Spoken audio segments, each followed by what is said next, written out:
everyone, and welcome back to Cluster B Milkshake. I am your host with Mr. Chicken and my son, Mikey. He is my third child, second son, and we are going to ask him some questions on what it's like for himself growing up in our family, and also how it has made him who he is on the inside. Yes? Okay, I think we'll do these ones after. Let's see. How did you feel up growing up in the house? Well, I suppose I felt a little bit uncomfortable at times. Tell them about your diagnosis. Diagnosed with autism. And? Emotional disorder. Disturbance. Emotional disturbance. Yes. Okay, continue.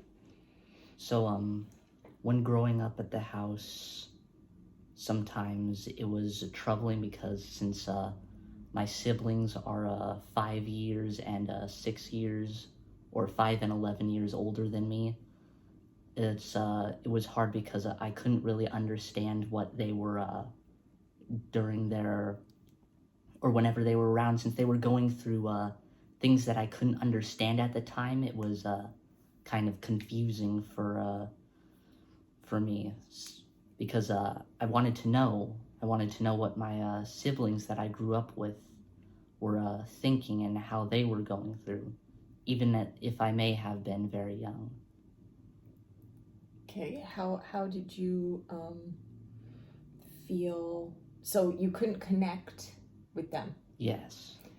And you very much wanted to have that connection? Yeah. Or for them to open up to you? Yeah.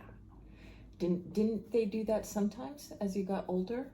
Yes, but only as I got older. Okay, so we're just talking about at a young age. Yes, it was hard dealing with the confusion. Oh, okay. So did you feel neglected?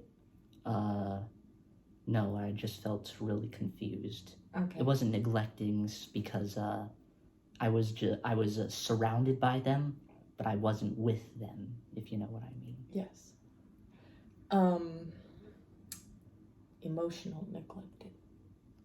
No. Okay. Or, well, maybe, but of course, I'm pretty sure it was my own thinking, because how I think that my problems were probably trivial compared to theirs. Oh, yes, you do that a lot. Mikey doesn't think that his feelings matter. Right? Yes. Okay. How about like when we would be having dinner at the dinner table and everybody was talking and you would not be able to get your opinion in at all?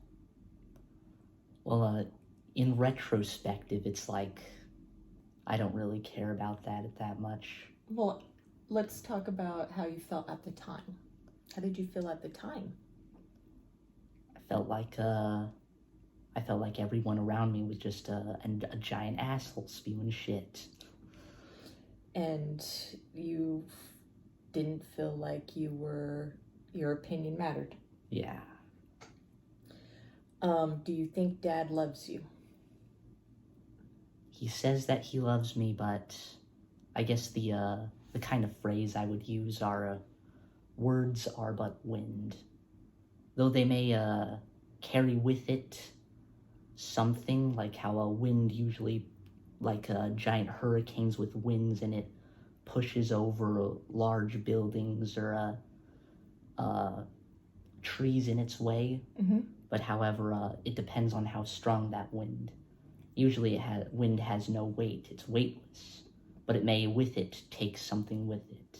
So or have a lot of force behind it. So his words of love did not have force?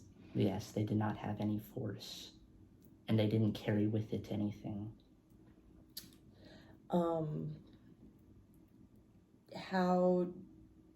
So your relationship with him, How did you feel when you were in his presence without him saying those words? How about actions? Did you feel like his actions were loving? No, not really. They felt forceful. They felt like he was being fake? Yes. Okay. Like, did you feel neglected or like it was your fault at all? No. You think it was all him? Yes. So you don't take him not being able to connect with you personally? Yes. Did your siblings ever try to show you how they connect with Dad to try to make you? No. No? Okay. Because I know Joe would try to do that with Amanda. Try to tell her how not to fight with Dad, but she's like, fuck you, I don't care. You know? Okay.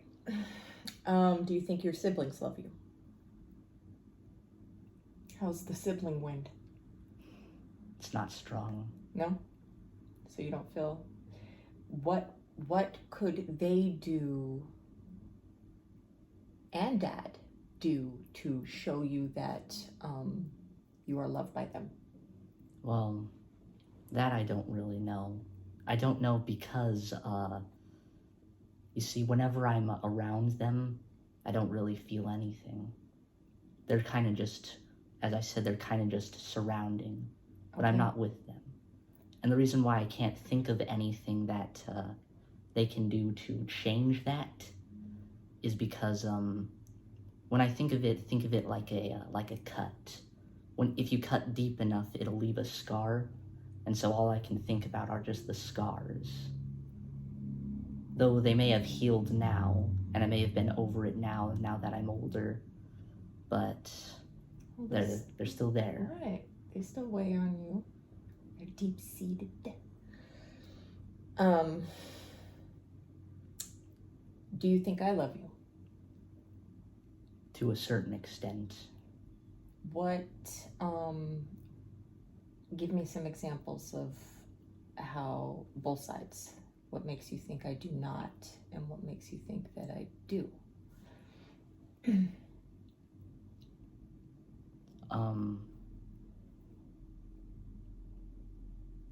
You know what's so amusing? What? It's that, I remember you asked me this question some time back, and after I was done talking to you, I began thinking of all the things. Okay. But now that I'm in front of you, I can't recall. Did you, or do you still feel neglected? By me, personally, myself? No. You told me you did before. Well, I did. Well, yeah. But it's not that I really care about it. Or are you just pushing that away into someplace else so you can't think about it? No. You don't think it's self-preservation? No. No? You just don't give a shit? Yeah. About the past? Or about the present moment? Not about the present. Okay. So what are some examples that you believe that I show you that I love you? Are my words pussified wind too? Only at certain times. You think that when I just say it, just love you back? Yeah.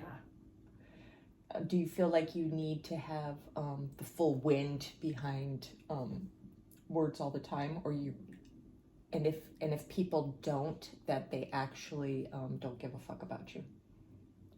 I don't think I need the full wind behind all the time, but even if they don't, they don't bring the full wind, I kind of just shrug it off. Because you don't feel like you're important enough.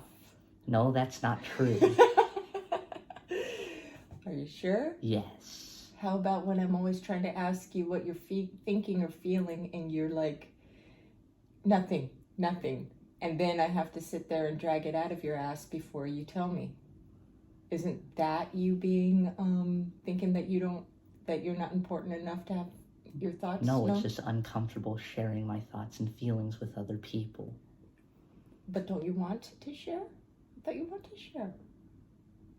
Oh yes, with the people that I choose. Okay. So at the moment, if you don't choose to feel your feelings and share them with me, and I was like, okay, fine, later, that you would be like, good, she left, or she doesn't love me because she didn't stay and try to drag him out. No, usually what happens is it's like, I really don't want to tell you, but then, and then you leave, and then when you leave, I feel maybe just a little bit of pain, but then I shrug it off eventually. See, you want to tell me though. No, it's just a little bit of pain. It's tolerable. All right. How do you feel now?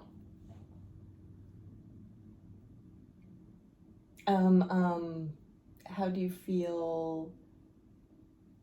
Okay, we'll get to this part, but how do you feel about the divorce and just being with me? I feel like just being with you is a lot better than back at the house. Yeah? Yes. And why is that? Because there's a lot less people to deal with. Okay, I feel the same. Not having to interact, or because you don't have a lot of negative feelings. Because I prefer not to interact. Okay. Do you like being alone when I'm at work? Yes. And what do you do when I'm at work? I do I delve into my interests. Okay. What are your interests? Just give a quick synopsis. I like listening to music. Mm-hmm. And you're homeschooled? Yes. Yes. And how do you feel about being homeschooled? It's a lot better than being at public schools. What did you not like about public school? What I didn't like was having to deal with all the loud noises and kids around. Okay, can we talk about this one? Sure. Why did you want to unalive yourself when you were in the 5th grade? Well, the reason why I wanted to unalive myself was because they kept shoving the future towards me. And I didn't like Who's they? the teachers and the school system in general. Okay. Continue. They wanted to shove the future towards me. And I didn't like the future. The future was dim. What were your thoughts on the future? Well, you see here, when people, you see, more recently, when I was maybe 15 years old, which is only a year ago, was when my brother and sister joked about how, oh, I'm gonna love adulthood. Oh, I'm gonna love it. And I hated that. Okay, but back when you were 10 years old, I still kind of thought the same thing, like they're trying to shove taxes and they're trying to having to work and try and pay for a house that costs $1,000 a month. Okay, and all of this was weighing on your 10-year-old heart. Yes.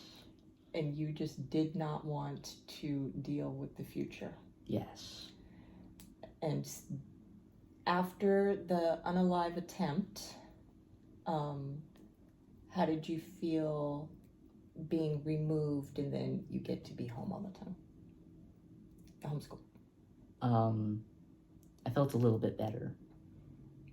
And over time you were able to not stress, or were you able to live in the present moment a little bit more? Instead of your brain always going to the future? Or was it still going there? For the most part, it was still going to the future. But what made you not want to unalive yourself anymore? Or is that still a reoccurring thought that you just put away? It's sometimes it pops up, but sometimes it goes away. Okay. Because of future worries? No, now it's just of curiosity. Curiosity of what it would be like after death? Yes. You're not going to do that, No. right? Okay, good. Please don't leave me. No, Okay. I know you'd be sad. Or maybe you'd smile. Who knows? Shut up. All right. Okay, now tell me what we talked about this morning. About, I asked Mikey if he has a dark passenger. And what did you tell me? I said that yes, I did. And what does that feel like? It's stressful. All the time. Do you feel anxiety? And you told me that you have these thoughts from the dark place. What are those thoughts? What are those thoughts? Mm. Those thoughts have to deal with mainly about people like my sister or my father when the both of them tell me that I can't do something or this is going to happen. And in fact, it's less them and more like in general. In fact, more recently during my in homeschool, there's this lesson called emotional learning. Mm-hmm.